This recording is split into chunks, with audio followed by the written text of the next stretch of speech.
Chers amis, mes bien-aimés frères et sœurs en Christ, c'est frère Frank qui vous parle depuis le centre missionnaire de Krefeld en Allemagne.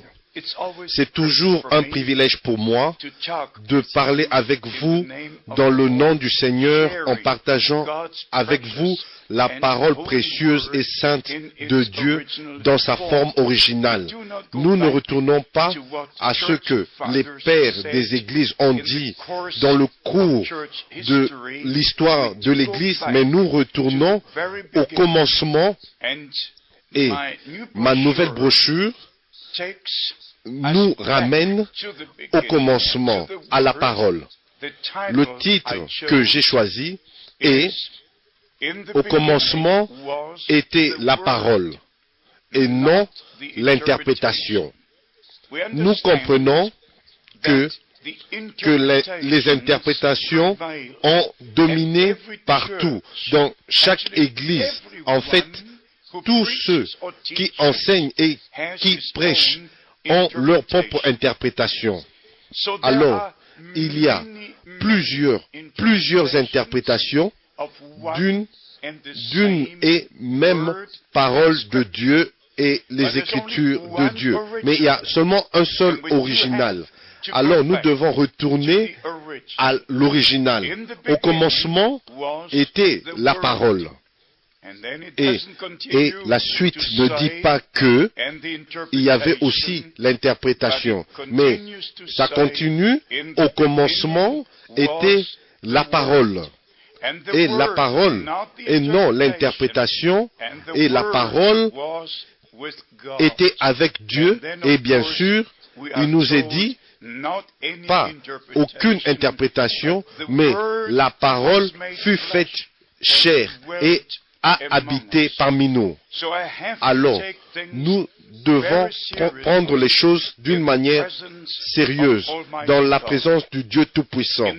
Et dans l'Ancien et dans le Nouveau Testament, Dieu a parlé directement au travers des prophètes, au travers des apôtres, et l'Ancien et le Nouveau Testament vont ensemble, et dans l'Ancien, Dieu a fait les promesses, et dans le cours du Nouveau Testament, il les a accomplies.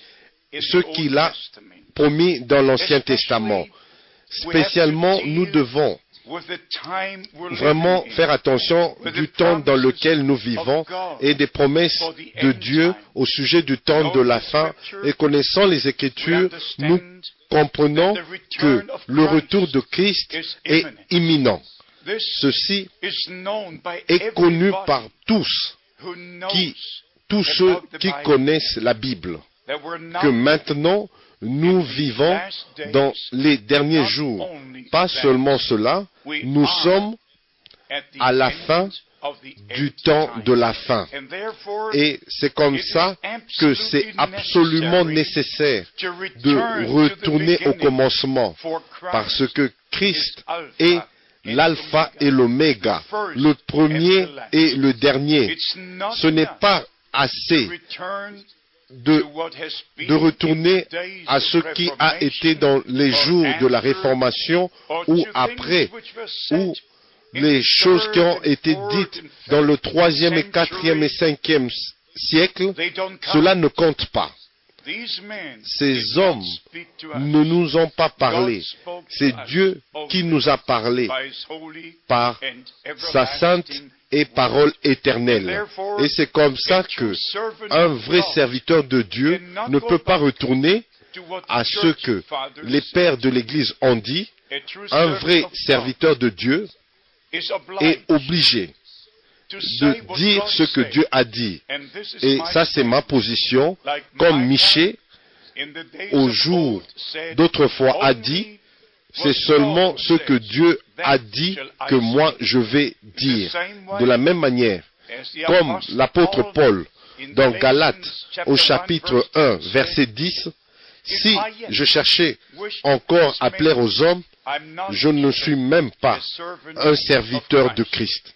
Et il a donné le conseil à son compagnon dans le ministère, dans 2 Timothée, chapitre 4, verset 1, « Je t'en conjure devant Dieu et devant Jésus-Christ, qui doit juger les vivants et les morts, et au nom de son avènement et de son royaume, prêche la parole, insiste en toute occasion favorable ou non, reprend, censure, exhorte avec toute douceur et en instruisant.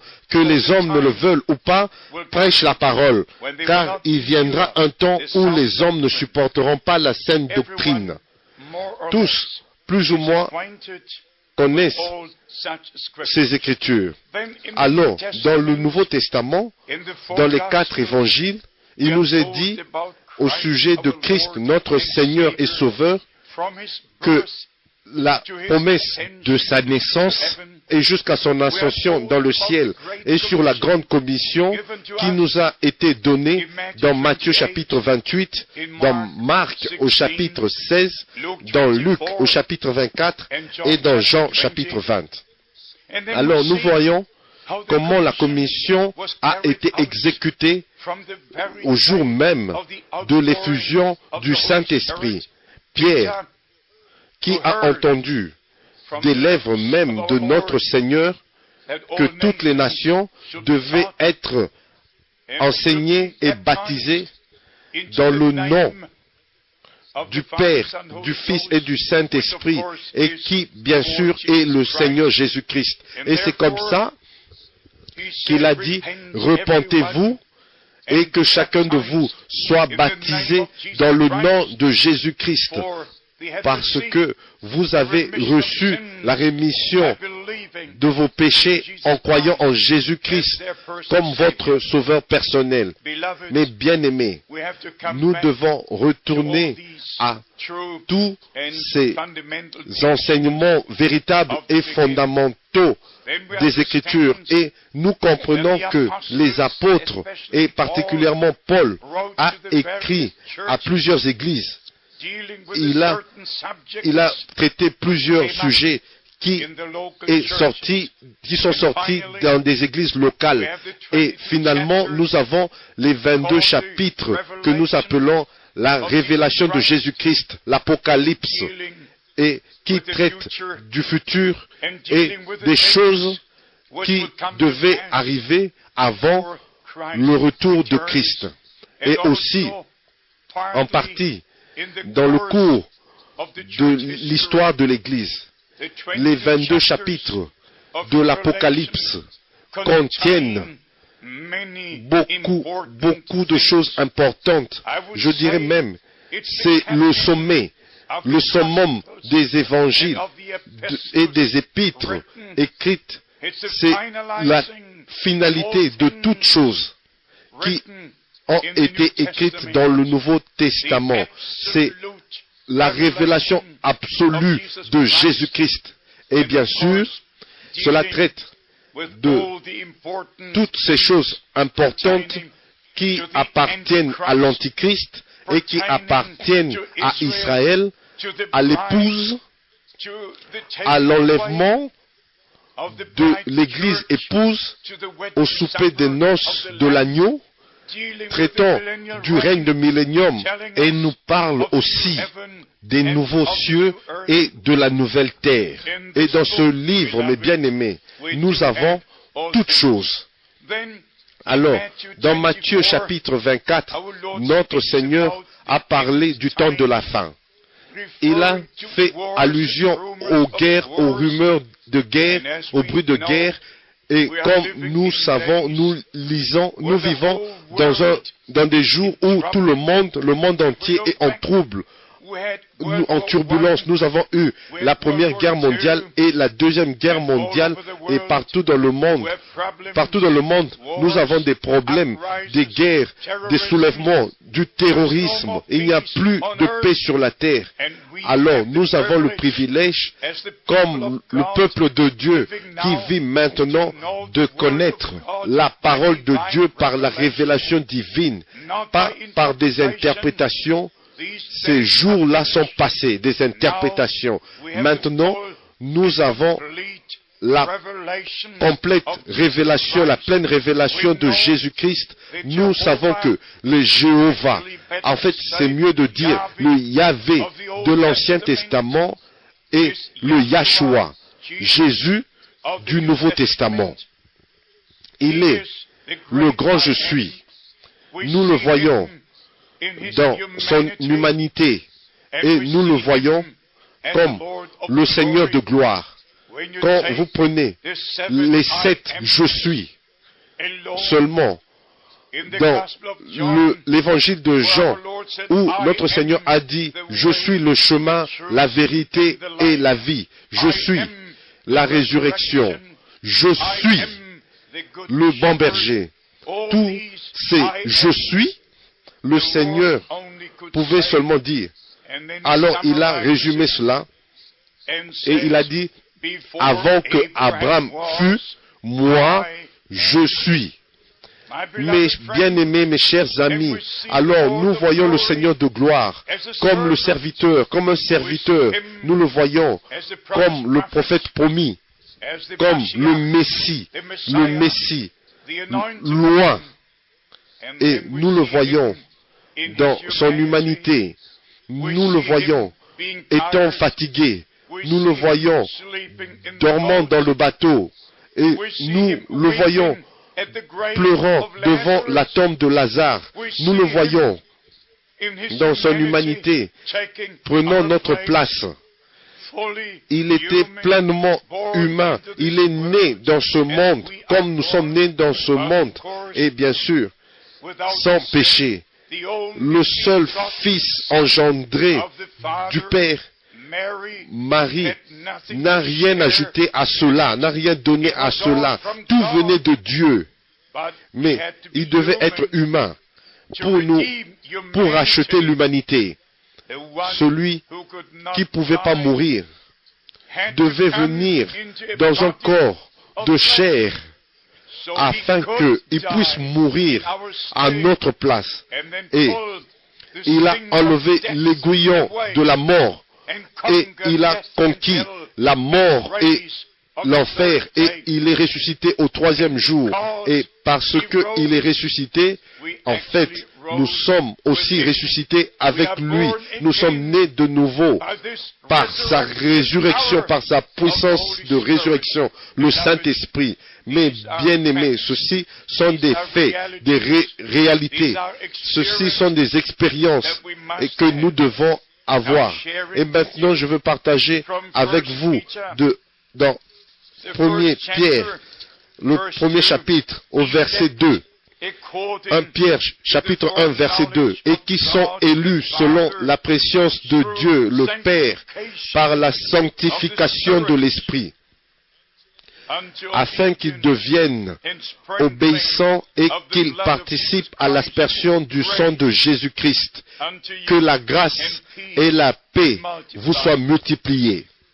Si vous lisez spécialement les épîtres de l'apôtre Paul, il s'est adressé aux églises et aux individus et toujours de la même manière, béni soit Dieu le Père de notre Seigneur Jésus-Christ. 36 fois, il a utilisé le même terme en s'adressant aux individus et aux églises. Dieu le Père, mais pas une seule fois, il a utilisé le terme Dieu le Fils. Pas une seule fois, il a utilisé le terme Dieu le Saint-Esprit. Le Fils est le Fils de Dieu et le Saint-Esprit est l'Esprit de Dieu. Mais Dieu, qui est Esprit, est l'origine de lui. Toutes ces choses et tous ces attributs qui étaient en lui sont manifestés. Ces attributs étaient en lui d'être créateur, c'était en lui d'être sauveur, c'était en lui d'être roi, c'était en lui d'être guérisseur. Tous ces attributs qui étaient en Dieu dans toute l'éternité furent alors manifestés depuis le commencement du temps. Et c'est comme ça que, au commencement du temps, Dieu est sorti de son éternité, de l'éternité, est entré dans le temps, et il est venu dans une forme visible d'apparence, et depuis ce temps-là, il n'était pas seulement appelé Elohim, mais avant que nous lisions Elohim, Yahvé, dans Genèse chapitre 2, nous lisons 32 fois le mot Elohim seulement est dans notre traduction Dieu. Et nous lisons le terme le Seigneur Dieu plus de 6000 fois pendant toute la période de l'Ancien Testament. Mais bien aimés, chaque terme, chaque parole, chaque mot qui sont écrits dans les Saintes Écritures ont sa place et leur connexion, comme on peut le voir. Envers la création, il est le Créateur. Et envers les fils et les filles, il est Père. Quand il en arrive, comme pour régner, il est le roi. Quand il s'agit de guérir, il est le guérisseur. Quand quelqu'un est perdu, il est le sauveur. Pour le troupeau, les brebis, il est le berger. Il est tout en tous. Et il prend soin de tout. Et dans toutes ces différentes manifestations de Dieu. Mais il demeure toujours un seul. Je dois l'admettre. J'ai beaucoup lu tout ce qui est de l'histoire de l'Église dans 3 langues différentes. Et mes bien-aimés, quand vous entendez l'argument dans le 3e et 4e et 5e siècle, comment les doctrines et les déclarations ont été formées, comment ils ont essayé de faire comprendre Dieu par l'intellect, alors vous ne pouvez pas comprendre ou expliquer Dieu. Dieu est esprit et habite dans une lumière inaccessible, mais il s'est révélé lui-même et il s'est manifesté lui-même dans une forme visible d'apparence et aussi dans la colonne de feu, en accompagnant le peuple d'Israël pendant 40 ans, pendant leur voyage dans le désert. Mais bien aimé, quand il en arrive à ce point-là, c'est absolument important de savoir, de connaître et de savoir que la parole de Dieu demeure et sera toujours vraie. Rien ne peut être ajouté, rien ne peut être expliqué ou retranché. Comme j'ai déjà dit, quand notre Seigneur a parlé dans son humanité, et par exemple quand il a dit dans Jean au chapitre 5, au verset 19, le Fils ne peut rien faire de lui-même. Il ne fait que ce qu'il voit faire au Père. Et tout ce que le Père fait, le Fils aussi le fait pareillement. Quand il parle dans son humanité, il dit, personne ne connaît le jour ou l'heure, même pas les anges, même pas le Fils. Mais le Père seul connaît le jour. Alors nous devons comprendre de la bonne manière de quoi il est parlé. Si il est comme fils de Dieu, le fils de David, le fils de l'homme, ou si nous le voyons comme le médiateur, comme le souverain sacrificateur, comme l'avocat, nous devons le voir dans tous ces aspects différents. Nous devons vraiment faire attention conformément au plan du salut. Maintenant, venons à la révélation et la manifestation de Dieu en Christ. Nous pouvons seulement dire, dans l'Ancien Testament, il n'y a même pas une seule fois où le Père aurait parlé à un Fils dans le ciel. Il n'y a même pas mentionné une seule fois que Dieu dans l'éternité, comme Père, aurait engendré le Fils et aurait donné naissance au Fils. Par exemple, si vous prenez le livre de l'Église avec 800 pages, avec toutes les déclarations ici que Dieu comme Père dans l'éternité aurait engendré le Fils. et aurait donné naissance au Fils et aurait envoyé le Fils, mes bien-aimés. Alors, si vous lisez plus loin, la déclaration que les deux ensemble ont appelé à l'existence la troisième personne, comme certains croient, et d'autres disent que la même première personne a appelé à l'existence la deuxième personne, et aussi a appelé à l'existence la troisième personne. Mais comment un seul Dieu peut appeler à l'existence un autre Dieu et l'appeler Dieu le Père, Dieu le Fils et Dieu le Saint-Esprit? Ça ne se trouve nulle part dans ce livre. C'est peut-être dans votre catéchisme, peut-être dans les livres de l'histoire de l'Église, non dans le livre de Dieu, dans l'Ancien Testament, même si le Seigneur Dieu lui-même s'est révélé de plusieurs manières. Il a toujours parlé au singulier, comme un seul Dieu. Écoute, ô Israël, le Seigneur ton Dieu est le seul Seigneur, l'unique Dieu.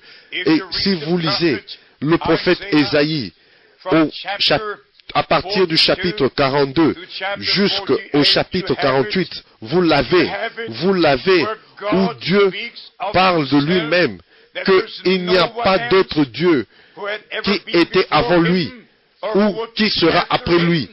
Et c'est comme ça, si vous allez dans Genèse, au chapitre 3, ou même au chapitre 1, au verset 20, au verset 26 et au verset 28, quand le Seigneur Dieu a dit, faisons l'homme à notre image. Vous devez aller dans Genèse chapitre 11, où il est dit, descendons, et vous devez aller dans toutes ces autres écritures où le mot nous est utilisé, parce que le monde angélique était présent partout où était Dieu, que ce soit sur la terre ou dans le ciel. Et il peut être en même temps sur la terre et au ciel. Mais bien aimés, dans le Nouveau Testament, Dieu s'est manifesté lui-même comme Père dans le ciel, dans le Fils sur la terre et en nous par le Saint-Esprit. Mais il n'y a pas trois personnes individuelles qui parlent entre elles, qui s'aiment entre elles, qui coopèrent entre elles, comme vous lisez dans les livres d'histoire comme celui-ci. Dans ce livre, vous n'allez pas lire qu'il y a trois personnes au ciel qui s'aiment, qui coopèrent. Ça, c'est un blasphème. Rien d'autre qu'un blasphème. Dieu s'est manifesté lui-même, mais il demeure toujours le même. Mais bien aimé, comme vous pouvez comprendre, j'ai reçu directement un appel du Seigneur Dieu avec une voix audible le 2 avril 1962 avec une commission divine. Je dois aller d'un pays à un autre, d'une ville à une autre ville pour mettre cette génération pour la dernière fois en connexion avec Dieu et son plan pour le salut et montrer le chemin de retour vers les Écritures, aux pratiques bibliques, aux enseignements de la Bible, avant le retour de Christ, comme il est dit dans le Nouveau Testament, que Dieu doit rétablir toutes choses. Il a dit, je vous enverrai le prophète Élie avant le grand jour et terrible de l'Éternel arrive. Et mes bien-aimés, le jour du salut tire vers sa fin et le jour terrible du Seigneur va bientôt commencer, quand le soleil ne va plus briller et que la lune va se changer en sang. Mais bien-aimés, entendez, écoutez la parole de Dieu, retournez à Dieu et à sa parole et écartez-vous de toutes interprétations, de tous les enseignements traditionnels, retournez à Dieu. Ceci est notre temps pour nous préparer pour la seconde venue de Christ, qui nous a été promis dans Jean chapitre 14 et qui est absolument proche.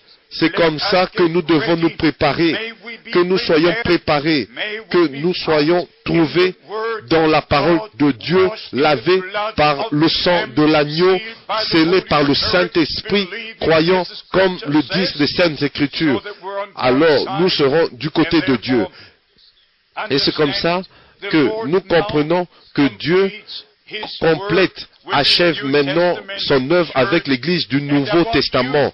Et je veux que vous soyez présents quand la trompette va sonner et que la voix de l'archange se fera entendre. Et les morts en Christ ressusciteront premièrement et nous serons transformés. Que vous puissiez vraiment prendre part à ce grand événement quand le Seigneur viendra nous prendre à la maison. Que Dieu vous bénisse et qu'il soit avec vous. C'était Frère Fong qui vous a parlé depuis le centre missionnaire de Krefeld en Allemagne. Que Dieu vous bénisse dans le saint nom de Jésus.